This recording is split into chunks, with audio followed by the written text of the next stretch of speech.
तो दोस्तों आज हम आए हैं एक फोटोग्राफी स्टूडियो में और मेरे साथ हैं इस वक्त दीपक शर्मा। दीपक शर्मा जैसे कि आप देख पा रहे हैं 24mm प्रोडक्शन के ओनर हैं और जयपुर में बेस्ड एक फैशन एंड कमर्शियल फोटोग्राफर हैं। तो आज हम इनके स्टूडियो का करेंगे पूरा टूर और वहाँ देखेंगे कि इन्होंने क्या क्या इक्विपमेंट्स रखे हैं अपने फ़ोटोशूट के लिए, कौन कौन से गियर्स ये यूज़ करते हैं, किस तरह का एडिटिंग सेटअप है इनका और ओवरऑल इनका फ़ोटो स्टूडियो कैसा है। तो अगर आप एक फ़ोटो स्टूडियो डालने की सोच रहे हैं और सोच रहे हैं कि आपको आगे चल के कमर्शियल काम करना है तो आज का वीडियो आपके लिए रहेगा बहुत ही इंपॉर्टेंट। तो इस वीडियो को छोड़ के आप कहीं मत जाइएगा। Welcome back to my channel friends, this is Manish Saxena. Let's get started.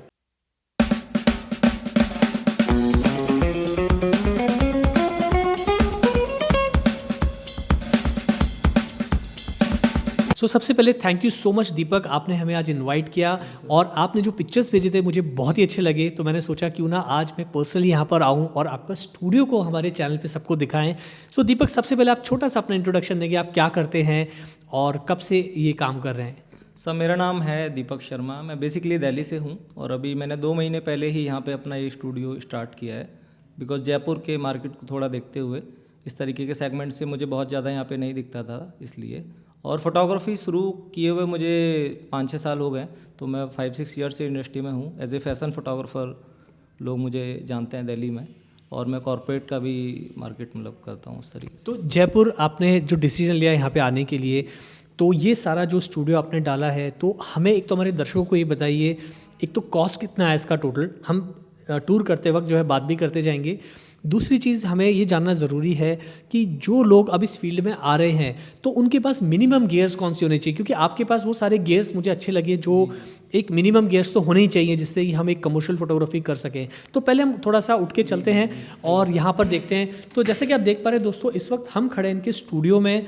तो दीपक सबसे पहले मुझे बताइए कि इस स्टूडियो की पूरी साइज़ क्या है। सर ये करीब 130 गज के आसपास का एरिया है, जो पूरा स्टूडियो एंड मीटिंग एरिया को मिला के लॉन्च को। और इसका जो रेंट है अपना कुछ 30-35 हज़ार के आसपास का है। तो अभी 30-35 हज़ार देखिए एक बिगनर फोटोग्राफर के लिए तो बहुत बड़ा अमाउंट होता है। आप एक कमर्शियल काम कर रहे हैं तो एक 30-35 हज़ार का, क्योंकि आपका बिल्कुल जयपुर एयरपोर्ट के पास है। बट जनरली इस तरह का स्टूडियो एक सस्ती जगह में भी डाला जा सकता है। बेसमेंट के अंदर आराम से 10 से 15 हज़ार के रेंट पे अगर आपको ये स्पेस मिलता है तो आई थिंक 85 या 80 गज के आसपास का एरिया आपको अगर मिलता है 1000 स्क्वायर फीट के आसपास का, तो आप उसमें इजीली अपना स्टूडियो, एडिटिंग और मीटिंग एरिया आराम से बना सकते हैं। ओके तो चलिए दर्शकों हम आपको बताएं। सबसे पहले यहाँ पर आप देख रहे हैं ये इन्होंने एक छोटा सा कॉर्नर बनाया है। ये है यहाँ पर इनका पूरा एक मेकअप का प्लेस जहाँ पे मॉडल्स जो हैं वो रेडी होते हैं, मेकअप आर्टिस्ट काम करते हैं। तो ये आपने काफ़ी अच्छा जो है यहाँ पे काफ़ी एक अच्छी स्पेस बनाई है। तो एक चीज़ मैं जानना चाहूँगा कि ये आपने जब डिज़ाइन किया तो ये क्या खाली जगह थी और उसके बाद क्या? एकदम पूरा खाली था, तो इसको सारा डिज़ाइन किया है कि कहाँ पे क्या चीज़ आएगी, कहाँ पे एडिटिंग सेटअप रहेगा, कहाँ पे मेकअप एरिया बनेगा, क्या साइज़ उसका रहेगा, उसके डिज़ाइन एंड पैटर्न्स पे पूरा काम किया गया है स्टूडियो को खोलने से पहले। तो इसमें काफ़ी सारा खर्चा भी आया होगा। हाँ जी। उसको ओवरऑल अगर स्टूडियो को बात करें, इक्विपमेंट के अलावा बात करें, तो इस पे आराम से 6-7 लाख रुपए का एक्सपेंस अपना हुआ है। तो दोस्तों अगर आपको लगता है कि आपको फुल टाइम एक फैशन फोटोग्राफी, कमर्शियल फोटोग्राफी या ई कॉमर्स फोटोग्राफी में, प्रोडक्ट फोटोग्राफी में जाना है, तभी आप इस तरह का इन्वेस्टमेंट कीजिए। तो चलिए बढ़ते हैं अब आगे और यहाँ पर हम देख रहे हैं, देखिए एक छोटा सा इन्होंने जो है यहाँ पर, ये क्या है दीपक?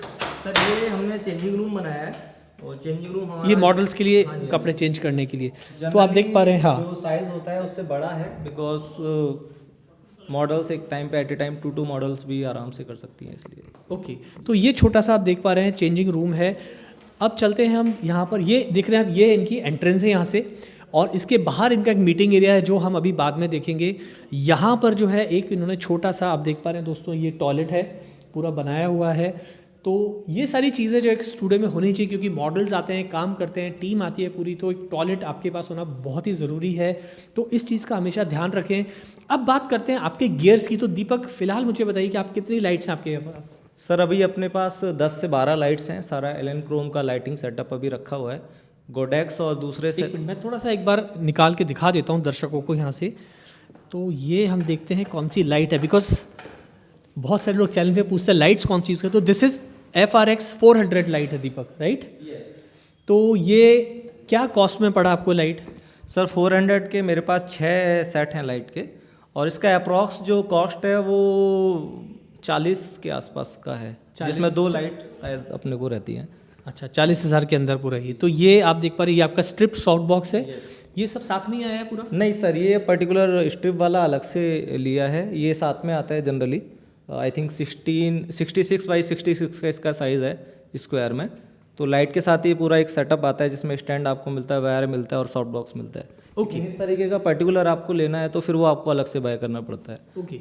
तो जैसा कि आप देख पा रहे हैं दोस्तों, यहाँ पर आपको जो है 4 लाइट्स यहाँ पर आप इस वक्त देख पा रहे हैं। FRX 400 की 4 लाइट्स हैं और ये शायद FRX 200 है। ये 2 लाइट छोटी वाली हाँ हैं। जी, हाँ जी, हाँ जी। ये 2 लाइट छोटी वाली हमने इसलिए रखी हैं क्योंकि बैक लाइट डालनी है, हेड लाइट डालनी है उसके लिए। बाकी 400 है सारी। तो अगर आपको बैकग्राउंड को खाली लिट करना है तो ये छोटी लाइट भी चल जाती है आराम से। तो ये आपने थोड़ा सा अच्छा एक काम किया कि भाई पीछे की लाइट है तो थोड़ी सस्ती लाइट लगा दी, क्योंकि कोई मतलब नहीं है उस पर बार बार वो सेम एक्सपेंस करके ना। राइट। जी जी।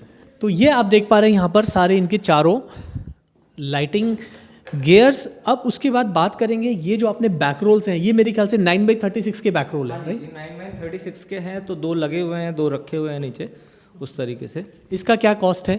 सर इसका वही 7-8 जो स्टैंडर्ड रहता है वही मार्केट का है। और ये जो आपने लगाया नीचे ये पूरा जो हुक है जिस पे आपने टाला हुआ है, इसका क्या कॉस्ट है? इसका सर अलग से है, ये भी कुछ 13-14 हज़ार रुपये के आसपास का है। तो ये सेगमेंट मिला के मेरे हिसाब से 17-18 हज़ार में ये पूरा है, जिसमें स्टैंड और आपको पूरा रोलिंग के लिए मिलता है। मतलब इसमें सिर्फ आपको खींचना है और ये नीचे आ जाता है। आप ऐसे डाउन करेंगे लाइट इस तरीके से और उसके बाद आप आराम से उससे उसको कंट्रोल करके। अच्छा, ये नीचे आपने किया एंड अच्छा हाँ, काफ़ी स्मूथ ये चल रहा है आपका पूरा। Very nice. ओके, तो ये करीब 17-18 हज़ार के अंदर। हाँ जी, हाँ जी, ये 17-18 हज़ार के हिसाब से वो है। एंड बैकड्रॉप का जो है वो आपका मतलब वही 7-8 हज़ार रुपये का इसका कॉस्ट रहता है पर बैकग्राउंड। सस्ते वाले भी आते हैं अगर कोई अपना स्टूडियो स्टार्ट करना चाह रहा है उस तरीके से। ओके। तो 5,000 के रेंज में भी आती हैं चीज़ें। अब एक चीज़ दर्शकों मैं आपको बता दूं जो मुझे सबसे अच्छी लगी, वो लगा मुझे इनका ये सी स्टैंड। ये बहुत ही एक अच्छी एक्सेसरी है दोस्तों कि यहाँ पर अगर आपने हैवी लाइटिंग सेटअप या बड़ा ऑक्टा बॉक्स लगाया हुआ है तो आसानी से अच्छा खासा वेट जो ले सकता है। तो ये सी स्टैंड आपने कहाँ से लिया और क्या प्राइस में मिला दीपक? सर ये ई-इमेज करके कंपनी है और वर्ल्ड वाइड जनरली सारे प्रोफेशनल फोटोग्राफर इसी का यूज़ करते हैं। और ये सारा इक्विपमेंट हमने जयपुर से ही लिया है। यहाँ पे एक मार्केट है सारा इक्विपमेंट का, तो वहीं से लिया है। तो ये अवेलेबल नहीं था जनरली, मैंने भी डिमांड किया तो शॉपकीपर को था कि यहाँ पे तो नहीं डिमांड रहता है, तो ये स्पेशली मंगाया था। ऐसे और भी 5-6 स्टैंड अभी आने बाकी हैं। तो ये कॉस्ट कितना है इसका? सर इसका कॉस्ट वही है 15,000 के आसपास। ठीक है, तो ये इन्वेस्टमेंट मुझे बहुत अच्छी लगी दोस्तों। अब ये जो सी स्टैंड है, ये अगर आप आउटडोर फोटोग्राफी कर रहे हैं और स्पेशली अगर आप विदाउट एनी असिस्टेंट काम कर रहे हैं तो आप अच्छा खासा जो ऑक्टा बॉक्स है 5 फीट का वो आराम से इसके ऊपर आप लगा सकते हैं। तो आपको किसी भी असिस्टेंट की ज़रूरत नहीं पड़ेगी। बाहर जो विंड है वो कई बार बहुत तेज़ होती है जब आप आउटडोर शूट करते हैं, तो ये जो स्टैंड है सी स्टैंड, ये अच्छा खासा वेट जो है वो आसानी से ले लेता है। और स्टूडियो के अंदर भी अगर आप ब्यूटी शॉट्स ले रहे हैं, ज्वेलरी फोटोग्राफी कर रहे हैं, तो ये सी स्टैंड बहुत ही काम की एक्सेसरी है। तो अगर आप सोच रहे हैं अपना स्टूडियो डालने की तो आप ध्यान रखिए कि एक इन्वेस्टमेंट आपको इस तरह के सी स्टैंड में ज़रूर करनी चाहिए। तो मुझे सबसे अच्छी जो चीज़ अच्छी लगी दीपक, वो लगा आपके स्टूडियो के अंदर ये सी स्टैंड। उसके अलावा दोस्तों यहाँ पर आप देख पा रहे हैं ये एक उन्होंने बहुत ही अच्छा सा एक स्टोरेज के लिए बनाया है जहाँ पे ये अपनी एक्सेसरीज़ है। ये क्या 5-in-1 रिफ्लेक्टर है पूरा एक थोड़ा सा दिखाइए। तो यहाँ पर आप देख पा रहे हो दोस्तों, ये एक इन्होंने एक इस तरह से रैक बनाया हुआ है जहाँ पे ये अपनी एक्सेसरीज़, कैमरा, लेंसेज, छोटी छोटी एक्सेसरीज़ को रख सकते हैं। तो जब भी आप अपना एक स्टूडियो खोलें तो उसको आप मल्टीपर्पज़ बनाइए कि आप सारे इक्विपमेंट्स को वहाँ अच्छे से रख सकें। और ये है 5-in-1 रिफ्लेक्टर। ये कितने का लिया आपने? सर ये तो नॉर्मली मार्केट में 1,000, 1,200, 1,500 के रेंज में मिल जाता है इजीली। ओके। तो ये होना ही चाहिए सबके पास। इसमें 4-5 आपके पास कलर ऑप्शन है, आप इससे लाइट डिफ्यूज़ कर सकते हैं, इससे गोल्डन डाल सकते हैं। ये आपका रिफ्लेक्ट, हाँ सिल्वर आ गया, इधर से गोल्डन डाल सकते हैं, इधर से ब्लैक हो गया। ये एक बार दिखा दीजिए कैमरा पे। ये देखिए, यहाँ से आप गोल्डन लाइट देनी है, यहाँ से आप जो है लाइट को कट भी कर सकते हैं ब्लैक से। तो ये 5-in-1 रिफ्लेक्टर अगर आपके पास स्टूडियो है या नहीं उससे फ़र्क नहीं पड़ता दोस्तों, इसे आप ज़रूर खरीदिए, सस्ता आता है और एक तरह से ये एक्सटर्नल फ्लैश का काम करता है, स्पेशली आउटडोर फोटोग्राफी के अंदर अगर लाइट थोड़ी कम है, हेडशॉट्स ले रहे हैं, तो this is must have accessory for every photographer. उसके अलावा दोस्तों मैं आपको दिखाना चाहूँगा, यहाँ पर देखिए इन्होंने इस तरह से ब्लैक कलर के कर्टन्स डाल रखे हैं ताकि बाहर से जो धूप है वो अंदर से एंटर ना कर पाए। यहाँ पर एक एसी लगा हुआ है। आई थिंक जयपुर में तो अभी तो सर्दी है, लेकिन गर्मियों के अंदर अगर स्टूडियो के अंदर एसी है तो आपका जो क्रू है वो बहुत ही आराम से काम कर पाता है। तो एक एसी जो है, एक या दो AC is very very must. उसके अलावा यहाँ पर हम देख पा रहे हैं दोस्तों, यहाँ आप देखिए ये एक सिटिंग एरिया इन्होंने बनाया हुआ है बैठने के लिए। और यहाँ पर अगर हम बात करें तो इनका ये है वर्क स्टेशन। तो एक बार हम बैठ के बात करेंगे दीपक।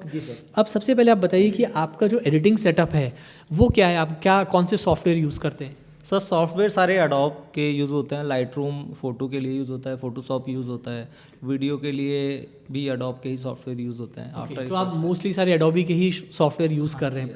आप खुद एडिट करते हो या एडिटर रखा हुआ है? एडिटर रखे हुए हैं उसके लिए। बाकी क्लाइंट को अर्जेंट देना है या कुछ नया कुछ क्रिएट करना है, कलर टोन के अंदर कुछ चेंजेस करने हैं, अपग्रेड करना है, तो वो सारी चीज़ें मैं खुद से करता हूँ।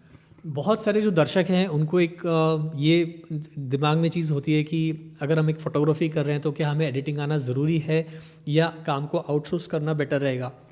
सो मेरे हिसाब से आज के दौर में जहाँ पे मिररलेस और टेक्नोलॉजी बहुत तेज़ी से बदल रही है, एडिटिंग आना बहुत ज़रूरी है। ये काइंड ऑफ ऐसे है जैसे हम कुछ भी चीज़ बिल्ड करना चाहते हैं, तो एंड रिजल्ट तक जब तक आप पहुँचेंगे नहीं तब तक आपको वो एक्यूरेसी नहीं मिलेगी रिजल्ट के अंदर। बट ये भी होता है ना कि अगर आप एडिटिंग खुद कर रहे हैं तो आपका बहुत सारा टाइम उसमें चला जाता है। तो जैसे एक फोटोग्राफर है उसको ज़्यादा टाइम शूट पे ज़्यादा डालना चाहिए कि भाई मैं क्लाइंट से मिलूँ, मीटिंग्स करूँ ताकि मेरे ज़्यादा से ज़्यादा शूट हो, और एक मैं एडिटर रखूँ जो इस सारे काम को देख रहा हो। क्योंकि बहुत सारे लोग कंफ्यूज होते हैं, चैनल पे पूछते हैं कि सर हमें एडिटिंग सीखनी है। तो मैं कई बार उनको बोलता हूँ कि ये दोनों अलग अलग प्रोफेशन है फोटोग्राफी का, क्योंकि एडिटिंग में भी 8-8 10-10 घंटे लगते हैं आप करने जाओगे।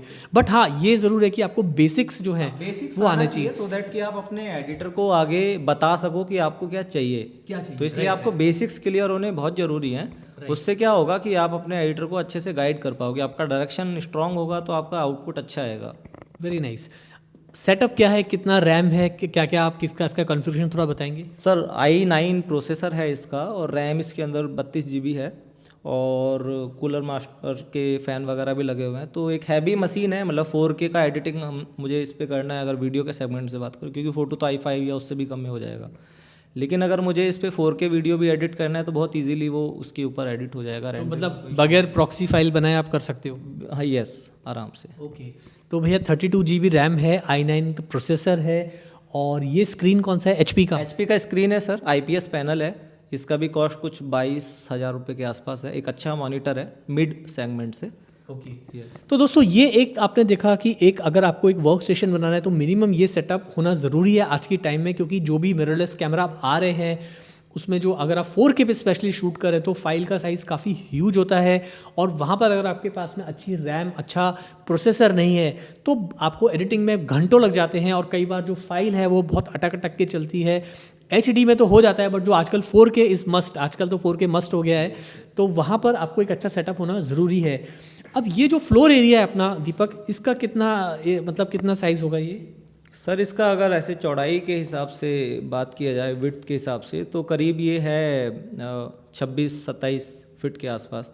ओके। और लेंथ के हिसाब से भी बात करें तो 40-30 फीट 35 फीट के आसपास का एक ये अपना यहाँ तक का कैंपस है। ओके। तो अगर मान लीजिए हम यहाँ से मॉडल आपका खड़ा है, इसको नीचे अपन ने खोल लिया, तो इसमें आपको फुल लेंथ पिक्चर आराम से मिल जाते हैं? हाँ जी, हाँ जी। अगर 70-200 लगा के मैं 70 mm पे फ़ोटो क्लिक कर रहा हूँ, 80 पे भी क्लिक करूँगा, और मॉडल अगर यहाँ पे खड़ा होता है तो मैं आराम से उसका फुल लेंथ पिक्चर ले सकता हूँ। बाकी मिड शॉट तो बड़े आराम से आएगा। उस वाले ऑप्शन के लिए हमने ये वाला स्पेस भी रखा हुआ है, तो हम यहाँ पे एक ऑप्शनल बैकड्रॉप लगा सकते हैं और वहाँ से भी शूट कर सकते हैं। ओके। मतलब दोनों साइड आप लगा के काम कर सकते हैं। और हाइट कितना होगा इसका? हाइट सर 9 फीट 9.5 फीट के आसपास है। ये थोड़ा कम लगा मेरे को हाइट, मतलब अगर थोड़ा लाइट ऊपर डालना है तो सबसे कम है पूरा।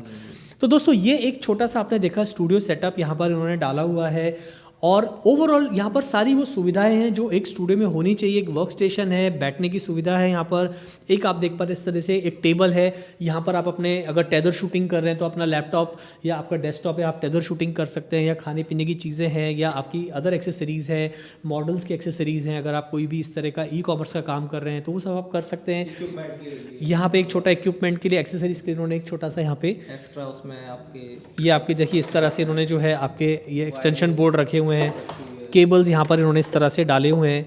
तो ये एक बहुत ही अच्छे दिमाग लगा के जो है पूरा फोटो स्टूडियो उन्होंने डिज़ाइन किया हुआ है। उससे related hard drives and all सब रहता है। यहाँ पर आप देख पा रहे हो कि उन्होंने कैमरा, ये सारी कुछ चीज़ें रखी हुई हैं। तो ये काफ़ी अच्छा स्टूडियो लगा मुझे दीपक। और जयपुर के अंदर मेरा होम टाउन भी है तो मैं आता रहता हूँ यहाँ पे, बट मैंने जितने स्टूडियोज़ देखे तो मुझे आपका स्टूडियो यहाँ पे बहुत ही अच्छा लगा। बहुत ही नीट एंड क्लीन है और काफ़ी अच्छे से आपने इसे डिज़ाइन किया है। अब चलते हैं दोस्तों हम थोड़ा बाहर की तरफ, वहाँ पे मैं आपको दिखाना चाहूँगा इन्होंने एक मीटिंग एरिया भी बनाया है जहाँ पे क्लाइंट्स के साथ बैठ के मीटिंग करते हैं, तो वो जगह भी मुझे काफ़ी अच्छी लगी। चलिए आगे चलते हैं यहाँ से। तो ये आप एरिया देख पा रहे हैं, ये है इनका एक पूरा मीटिंग रूम, काफ़ी अच्छा इन्होंने बनाया हुआ है। तो दीपक मुझे ये भी बहुत अच्छा लगा आपका। तो यहाँ पर क्या आपका मीटिंग्स? हाँ सर, ये अपना कॉन्फ्रेंस रूम है और मैं मिलाना चाहूँगा डॉक्टर प्रेम प्रकाश मीना जी से। ये हाय। मेरे साथ पार्टनर हैं, अपने बड़े भाई जैसे हैं। इन्हीं की मेंटरशिप में सारा यहाँ पे प्लानिंग्स रही है, आगे के लिए भी चीज़ें रहेंगी। तो ये जो हैं डॉक्टर साहब, ये मतलब इनके साथ आपका पार्टनरशिप है प्रोडक्शन का? हाँ, उस तरीके से आप बोल सकते हैं। तो ये भी फोटोग्राफी करते हैं या आप ही करते हैं? नहीं नहीं, सर का प्रोफाइल ऐसा है कि सर हंसराज कॉलेज में प्रोफेसर हैं एंड फुटबॉल करके एक गेम है, उसमें इंडिया को रिप्रेजेंट करते हैं इंटरनेशनली। एशियन गेम्स में सर रिप्रेजेंट कर चुके हैं इंडिया को। उसके अलावा मॉडलिंग करते हैं, एक्टिंग करते हैं, काफ़ी सारी वेब सीरीज सर की आ चुकी है, म्यूजिक वीडियोस में भी सर फीचर हो चुके हैं। Great great, so nice meeting you sir. तो यहाँ पर उनसे मिलके हमें अच्छा लगा। तो जैसे कि आप देख रहे हैं, एक स्टूडियो के अंदर इस तरह का कॉन्फ्रेंस मीटिंग रूम होना बहुत ही इंपॉर्टेंट है। तो यहाँ बैठ के ये अपनी जो भी डील्स हैं, इनके क्लाइंट्स हैं, उनके साथ उनका क्या रिक्वायरमेंट है, किस तरह का शूट जो है वो करवाना चाह रहे हैं, तो सारे डिस्कशन यहाँ पर होते हैं। तो ये चीज़ मुझे बहुत अच्छी लगी कि स्टूडियो के अलावा भाई वहाँ अंदर आपका प्रोडक्शन चल रहा है तो बाहर बैठ के आप ये सारे काम आसानी से कर सकते हैं। और यहाँ उन्होंने, आप देख पा रहे हैं, छोटा सा खूबसूरत सा एक मंदिर भी बनाया हुआ है। छोटे छोटे यहाँ पर आप देख पा रहे हैं पेड़ पौधे लगे हुए हैं। सो ओवरऑल जब आप अंदर आते हैं तो एक थोड़ी सी पॉजिटिव वाइब्स आती हैं आपको। और एक फोटोग्राफी स्टूडियो में इस तरह का एनवायरनमेंट होना बहुत ही ज़रूरी है, क्योंकि एज अ फोटोग्राफर दोस्तों सब जो है हम आर्टिस्ट ही हैं। और एक अच्छी जगह, खुशनुमा अगर माहौल हो जहाँ हम काम करें तो सच्ची बात कोई हो नहीं सकती। तो दीपक, आपका स्टूडियो में बहुत अच्छा लगा। अब एक चीज़ हम पूछना चाहेंगे कि जो आने वाली जनरेशन, जो बच्चे सीखने आ रहे हैं, आप उन्हें क्या एडवाइस करना चाहोगे कि कितना पैसा उनको स्टूडियो के अंदर इन्वेस्ट करना चाहिए इनिशियल स्टेज के ऊपर? और एक चीज़ और, आपने कैसे प्लानिंग किया सारा, मतलब कैसे फंड्स को कलेक्ट किया, क्या मुश्किलें आई, क्या चैलेंजेस आए? सर देखिए, प्लानिंग तो आपको पहले से ही करनी पड़ेगी। जब हम इंडस्ट्री में एंटर करते हैं तो हमारे पास 2-3 ऑप्शंस होते हैं। एज ए फ्रीलांसर काम करना है, किसी के लिए जॉब करना है, या अपना बिजनेस करना है। तो मैंने बिजनेस के सेगमेंट को चुना पहले दिन से ही, क्योंकि मेरा बैकग्राउंड थोड़ा उस तरीके से रहता है। बाकी न्यू कमर्स के लिए मैं यही बोलना चाहूँगा कि सबसे पहले तो उस पर्टिकुलर नॉलेज को वो गेन करें, चाहे किसी को इंटर्न करें, किसी के साथ किसी को असिस्ट करें, या किसी अच्छे इंस्टीट्यूशन से जाके वो चीज़ों को सीखें, सो दैट कि उनके पास एक नॉलेज रहे। जल्दबाजी ना करें कि किसी के साथ 3-4 महीने, 1 साल या उस तरीके से रह के और फिर उनको लगता है, एक और कॉन्फिडेंस आ जाता है कि अब हम भी कर सकते हैं, वो वाली गलती ना करें। सबसे पहले तो एक ये सजेशन मैं देना चाहूँगा। अगर कोई ये बहुत सारे जो इंटर्नशिप करने आते हैं बच्चे हमारे भी आते हैं, उनको लगता है कि 1 साल करा तो बस सब कुछ आ गया। लेकिन बिल्कुल यू राइटली सेड कि दोस्तों एक टाइम लगता है। So you don't have to be in a hurry कि यार मैंने 1 साल 6 महीना सीखा तो मुझे सब आ गया। सालों निकल जाते हैं और हम सब स्टूडेंट ही हैं आज भी। तो ये चीज़ बहुत अच्छी बात बताई दीपक ने। तो दीपक, चैलेंजेस क्या क्या है आपको, मतलब जब इसको डालने का आपने सोचा, बिकॉज आप दिल्ली में बेस से आपने डिसीजन लिया कि मुझे अब जयपुर जाके यहाँ पर एक स्टूडियो सेटअप डालना है और मैं अपनी एक एज एन एंटरप्रेन्योर मुझे एक अपना बिजनेस स्टार्ट करना है। तो क्या चैलेंजेस आए? सर चैलेंज ये मैं इसलिए पूछ रहा हूँ कि एक फोटोग्राफर को, हर फोटोग्राफर को कभी ना कभी एक मुश्किल दौर से गुजरना पड़ता है। और बहुत सारे, इट्स नॉट इजी, क्योंकि मैं भी 25 साल से कर रहा हूँ ये काम, तो मुझे पता है इट्स नॉट इजी। और बहुत सारी चीज़ें होती हैं। कई बार अच्छे हम एज अ फोटोग्राफर कई बार जब शुरू में काम करते 4-4 महीने खाली बैठना पड़ता था, काम ही नहीं आता था। तो ये सब चीज़ें जानना ज़रूरी है, जो आने वाली जनरेशन है कि कई बार काम नहीं होता। तो वो चैलेंजेस को आप कैसे डील करते हो और कितना इसमें आपको चैलेंजेस आए? सर सबसे पहले तो वही है कि आपका विज़न अगर स्ट्रांग है तो आप उस डायरेक्शन में आराम से काम कर सकते हैं। मुश्किलें तो आप कुछ भी करोगे, हर सेगमेंट से आपको आनी ही आनी है। मेरे वाले केस में बहुत ऐसा ज़्यादा नहीं, बट एक रेगुलर जो प्रॉब्लम्स रहती हैं वो तो सबके लिए रहती हैं। दिल्ली से यहाँ पे शिफ्ट होना, लोकेशंस को फाइंड आउट करना, ऐसी प्राइम लोकेशन पे, एयरपोर्ट मेरे यहाँ से 150 मीटर की डिस्टेंस पे है, तो ऐसी लोकेशन फाइंड आउट करना, वो सारा सेगमेंट करना, प्रॉब्लम्स तो रहती हैं। बट अगर आप कुछ भी स्टार्ट करना चाहते तो ऐसा कोई ज़रूरी नहीं है कि आप एयरपोर्ट के पास मेरी तरीके से कोई लोकेशन ढूंढें। आप अपने हिसाब से, अपने कंफर्ट के हिसाब से, आपका जो पॉकेट आपको अलाउ करता है उस हिसाब से कोई भी लोकेशन फाइंड आउट कर सकते हैं। और अगर आप करना चाहते हैं, आपका विज़न है, तो आप शुरू कर सकते हैं। उसके लिए ऐसा भी नहीं है कि कोई स्टूडियो ऑफिस चाहिए, आप कोई अपार्टमेंट लेके भी उसके अंदर भी अपना एक स्टूडियो मेरा मानना है कि चीज़ें शुरू करना ज़्यादा इंपॉर्टेंट है, बाद में आगे चीज़ें अपने आप जुड़ती जाती हैं। तो दोस्तों मैं आपको बता दूं, दीपक जो है ये फैशन कमर्शियल फोटोग्राफी में स्पेशलाइज्ड हैं। अगर आपको ई कॉमर्स के शूट कराने हैं, आपको इवेंट फोटोग्राफी है, प्रोडक्शन के आपको वीडियो शूट करवाने हैं, ज्वेलरी फोटोग्राफी हो गई, वो सारा काम जो है इनके यहाँ पे प्रोडक्शन होता है।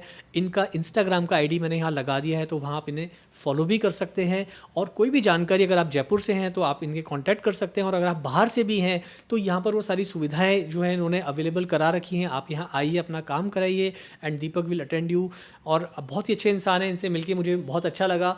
और आज सुबह मॉर्निंग में इनसे बात हुई थी, और आज शाम को हमने इस वीडियो को रिकॉर्ड किया। तो दीपक, अगर हमारे चैनल को देख के कुछ लोग आपके पास में आए तो प्लीज़ थोड़ा ध्यान रखिए। बिल्कुल बिल्कुल सर, आप ही के हिसाब से रखेंगे चीज़ों को। तो अब इस वीडियो को आज यहीं ख़त्म करते हैं दोस्तों।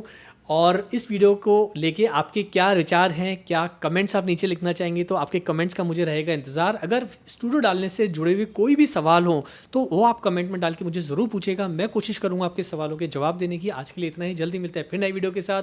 Thanks for watching.